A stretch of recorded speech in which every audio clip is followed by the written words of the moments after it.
রাজা হবেন, ঠিক আছে, যে শাসক হইতে গেলে আপনার এই স্টেজ পর্যন্ত আসতে হবে।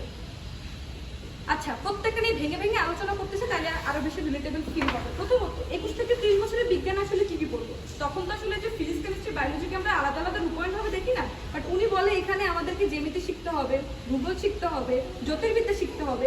এই বিষয়গুলো বিজ্ঞানে উনি ইনক্লুডেড করে, যেটা কিন্তু মানে হাজার বছর ফল ধারণ করতে করতে আমরা আজকে বিজ্ঞান আসলে এরকম ধারা ধারা দেখি যে বায়োলজি, কেমিস্ট্রি এরকম।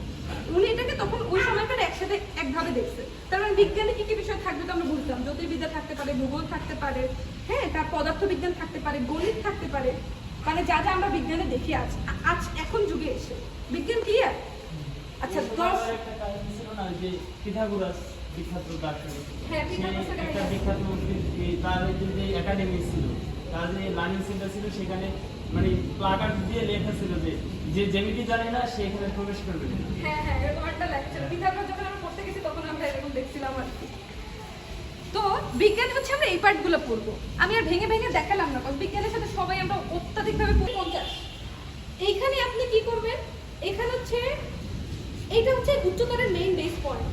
যখন আপনি বিজ্ঞানের ধাপ ক্রস করতে পারবেন, যখন